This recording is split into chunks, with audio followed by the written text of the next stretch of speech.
I'm walking in authority. I'm living God's plan for me. I'm a mother, daughter. Thank you for tuning in to WDRB Media, the voice of the community. The only station giving you double the information and inspiration.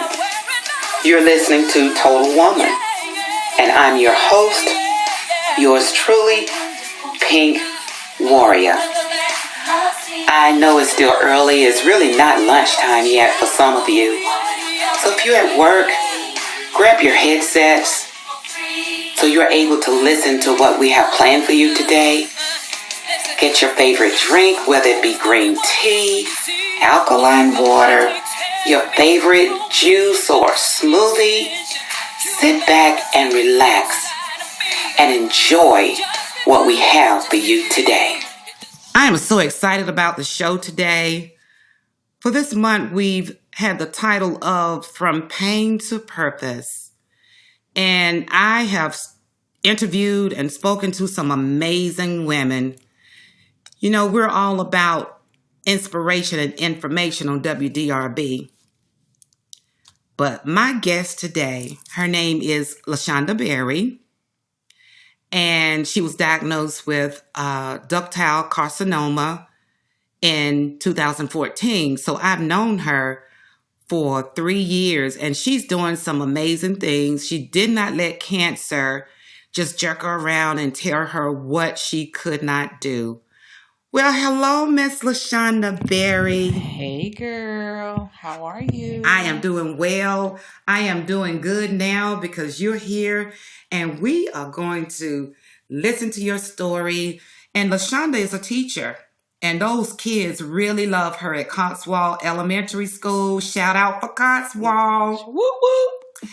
And you know what? She's going to talk. I'm going to hand her this mic because she does catering too. She started a Aunt G's Catering. Now, LaShonda, just tell us what's going on in your life now. What are you doing now? Let's start back from when you were diagnosed. You know what? Actually, I'm going to even go back further than my diagnosis. I lost my mother to breast cancer as well. And so my story really begins, my breast cancer story begins with my mother. My mother was diagnosed in 1995. At the time, I was a college student. And I made the decision to take a break from school, of course, to see about Mama. And she fought for many years with breast cancer. She ended up having stage 4 breast cancer, so it had metastasized.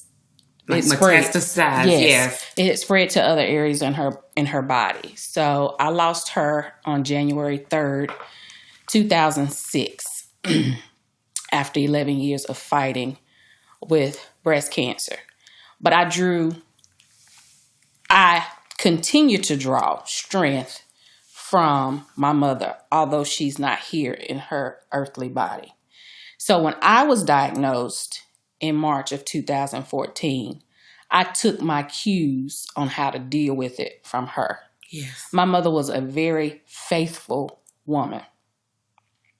So I never worried about losing her because she never talked to me about losing her. Right. Because she continued to live her life up until she took her last breath. So I had no fear when the doctor told me, this is your diagnosis, because I don't receive fear. Right. I'm not a fearful person, especially with this situation, because I saw my mother be so strong. Right.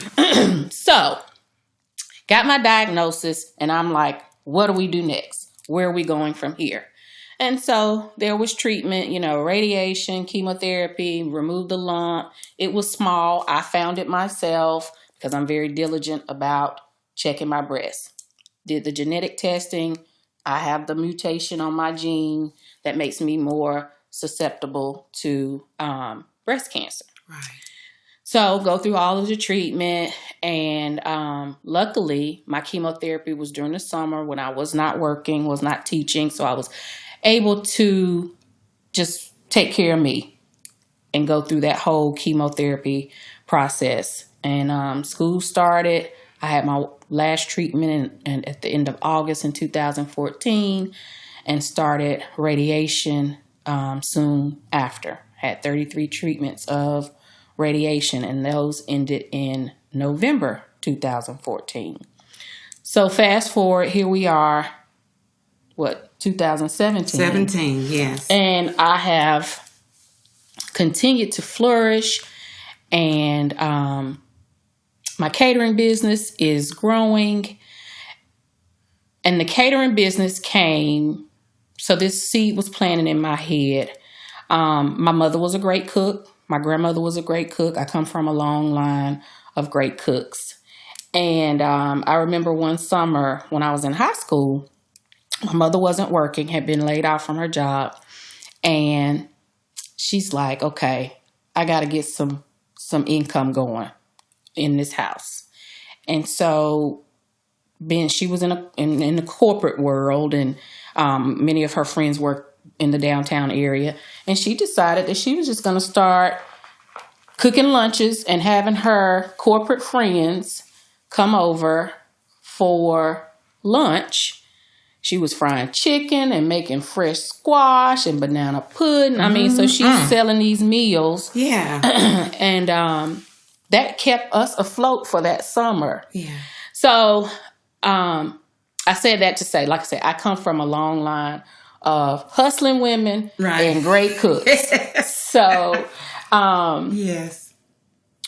So that's where the catering idea came from. And that was born even many years before I was even diagnosed with breast cancer. But since surviving that, I have taken it even more seriously and want to walk in my gift. Right. I got to a point last school year where I was miserable with my job, and I felt guilty because I felt miserable because I'm a teacher. You know, you're not supposed to not like teaching. Right. Because you're with these children and you're impacting their lives. And they love you. And they need you and they love you. So I'm miserable and I'm guilty about being miserable. And so I decided that I needed to, because misery and stress and all of that is a killer.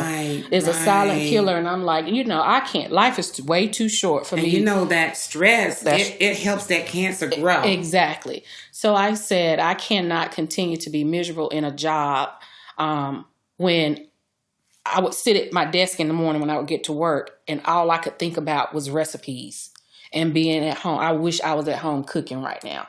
I wish I was doing this right now. So I went to, God said one morning, it was a Tuesday, and I had been battling and struggling back and forth with this about, am I going to continue to teach or am I going to step out on faith? So God said to me one Tuesday morning, and if you don't go and talk to your principal today, you'll never do it. Right. Today is the day. Yes. Or you will continue to be miserable and you will retire as a teacher because it's safe. Wow. That's safe. Yeah. It's secure, Yes. So I went to her, tears in my eyes. Talking about it now almost brings me to tears. But, and I told her how miserable I had been and that I needed to make a change. Yes. And I said, the change is going to be, I'd like to be a teacher assistant instead of a teacher next school year. Mm-hmm. I said, I want to work on my business, and this job is stressing me out, and stress is a killer. I go through all of that. And so she was very receptive and understanding, because that was another thing that was worrying me. Like, how is she going to receive this?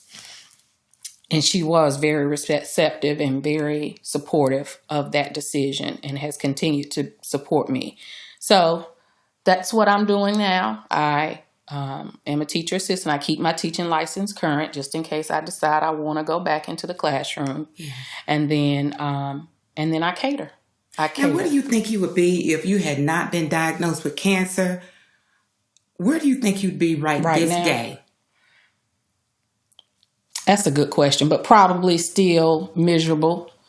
Still in the classroom. Still in the classroom. Because, like I said, even before I was diagnosed, every year I would say to myself, okay, when school starts in August, I would always say it to myself, this is my last year as a teacher. This is my last year in a teacher. And I continued to put that off, to put that off, to put that off. And my catering business had been pushed way, way on the back burner. Right. Way on the back burner. So I would probably still be miserable. Let's talk about your little friend. Didn't you get a little puppy or something when you... Yes. So when I was diagnosed in March of 2014, that May, I went down to Belmont and picked up Duchess. Duchess is my Jack Russell Chihuahua mix puppy. Yeah. Well, I say puppy. She's not a puppy anymore, but she thinks she's a puppy. Right. And that thing is crazy. But during my that summer of chemo and recuperating and just being at home and taking care of myself, Duchess was definitely a godsend.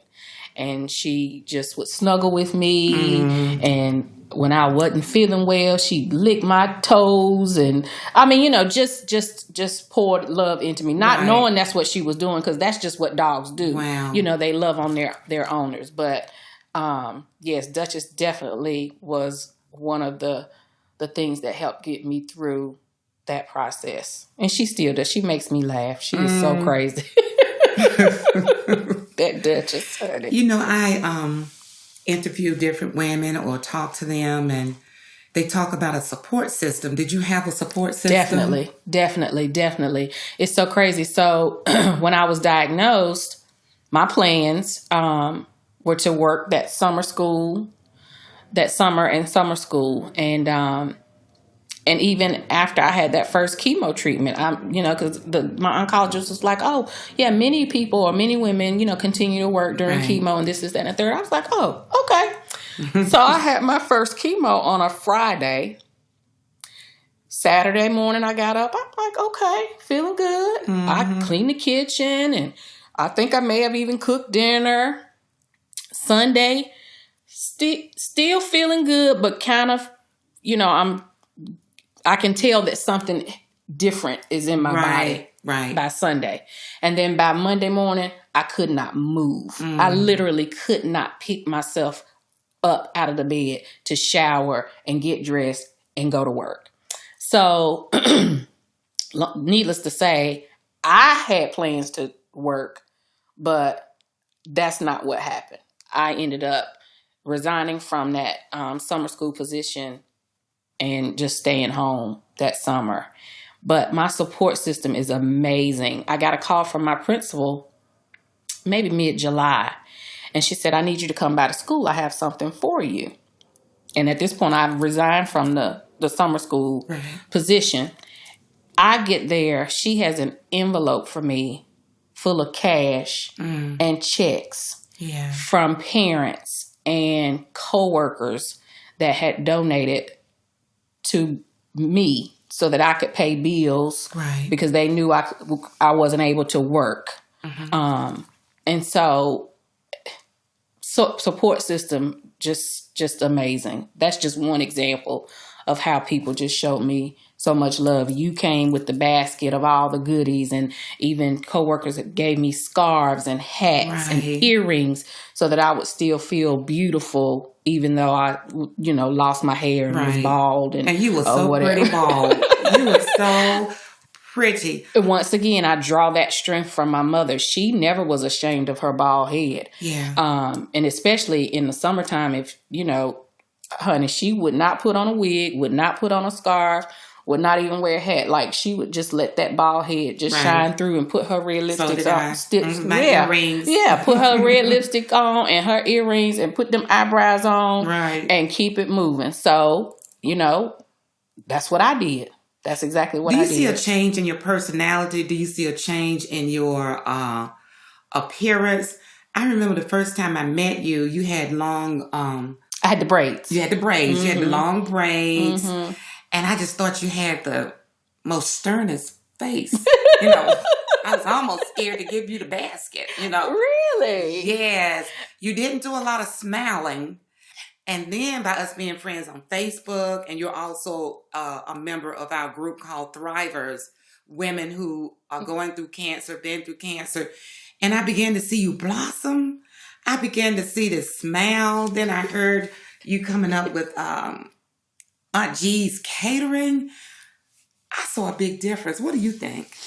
I would say a lot of people get that perception of me when they meet me first. Right. I'm not always, I'm going to just be honest. I'm not a people person. I am really not a people person. And it takes me a minute to open up right to people and to show who I really am. I'm a very sensitive and kind-hearted person. Yes. But that does not show in my demeanor right. at all.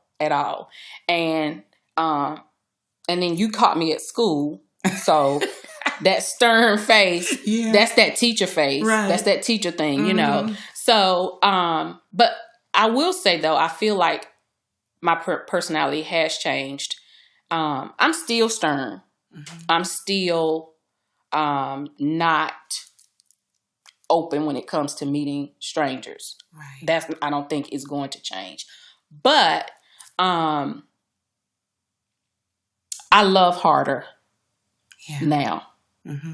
I love harder. Yes. And I like I said, I'm a sensitive and kind-hearted person anyway, and I always have loved hard. What does love harder mean? I know what you mean. I just want to hear you say it. I meet people where they are and accept them there. And I want to pour into people the way that people have poured into me. Right. So, I have quite a few friends that have different autoimmune diseases and different things going on. And so this one girl that I'm friends with, she may say something on Facebook. She's not feeling well. She has a taste for something, whatever. Right. And I'll just show up with that thing or that item or that gift. That's the gift in you. I like to give. Yes. I like to give and pour into it. And it's just, I just said, because that was what God sent me when I was going through. And you needed it. When I needed it. And if I said, I want this, or I got a taste for this, or I want to read this book or whatever, it would just show up. Somebody would show up with it. Yes. And so I want to pour into people, especially women, but I want to pour into people in the same way that people poured into me and continue to. And that's amazing because I think a lot of time us ladies that have been through that bout, through that horrible fight, people don't understand the fight because you say you love harder. I do everything harder. I love harder. I give. I forgive. I want to see everybody happy. I want to see everybody okay. Yes. You hear of a lady going through cancer. You want to make sure she's happy. You want to make sure she's getting the right foods. That she feels pretty even though she does not have eyebrows and eyelashes and hair. Yes, I understand that completely. And you're right. I do everything. I would say I do everything hard. I would love to, there are lots of things that I would love to do more of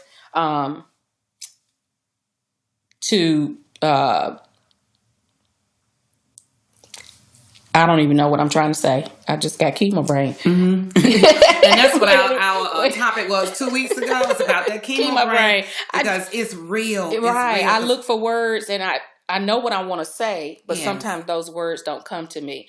It's a fight to get past that. It's so many things that we go through once we finish with cancer. People don't understand. They don't understand. People don't understand. Even though you say you're done with cancer. Right. And the treatment, they understand? It never really ends. It's like a poison being pumped in you for 6 months. Right. And people expect that when it's over, okay, it's over. Pop back, it's over. Right. No, it's not over. I mean, even now, I mean, the medication that I take, that doggone tamoxifen, girl, them hot flashes, them hot flashes, not sleeping well at night. Right. So it's an ongoing battle. It doesn't just end when chemo ends, or it doesn't just end when radiation ends, or after you have surgery and you're healed from it. It doesn't end. This is a continuous thing. And you know what, LaShonda, women have to move on, and everybody's not thinking like you. There are some women that cannot get up and stay stuck there. I talked to women who had cancer 15 years ago, Wow. and they stuck. Wow. They don't feel that they can start a new life. Right. They don't think, because I tell you, you got a different look. Right. You just right. It's not that you weren't pretty then. Right. You just have that beautiful, it's a glow on you. Yes. And they stay stuck. They don't want to change their hair. They don't want to change the way they dress. They don't want to go out and have some fun. Because, honey, I can wear a second out, a minute, an hour, a day. Right. It's a good life. Yes. It's what you make it. Yes. So what I want you to do now as you close, I just want you to talk to the ladies in the audience that are going through cancer or have been through cancer. What's your advice to them? How to hold on to get to a Aunt G's catering, or just to pick up the pieces of where their life was. For one, you have to find your new normal, whatever that is. You have to work on finding your new normal. And I did a lot of praying and soul searching to get to the point where I am now. So search your heart, pray, and ask God to reveal to you what is my purpose, because it became really important to me to walk into my purpose after I was diagnosed. And whatever your gift is, ask God. If you're not sure what it is, ask God to reveal that to you. Yes. What is my gift? What is my purpose? What should I be doing at this stage in my treatment? Okay, I've gone through the chemo. I've gone through the radiation. I've had surgery. I need to pick up the pieces and find my new normal. Lord, what is that? Yes. Search your heart and ask for God to guide you. Yes. And be willing to move your feet when he says to go. Oh, I like that.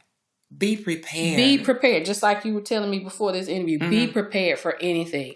That morning when God spoke to me and said, you need to talk to your principal today or you won't do it. Imagine if I had not been obedient to him telling me to do that. I would be still miserable, stuck in that job that I did not really enjoy as much as I used to, and not walking in my gift. So yes, I would say, definitely find out what your gift is, pray and ask God to reveal to you your purpose. Because once I think that's where my glow comes from now, because I am walking in my gift and my purpose. So well, Miss LaShonda Berry, I thank God for we have enjoyed just talking with you today, learning so much about you. You've given so much positive information. And I just want my audience to know that we will be posting pictures of LaShonda and some of her favorite recipes, just to let you see who she is and what she do. But LaShonda, thank you so much for joining us today. And I thank you for this opportunity to tell my story. And it's a great story. Until then, we'll see you on next week. Join us each Thursday morning at 11:30 a.m. Eastern Standard Time on WDRBmedia.com, the voice of the community, for double the information and inspiration. Check out our Facebook page for Total Woman, where we will post a broadcast if you miss it. Email me at totalwoman63@gmail.com if you have comments or questions.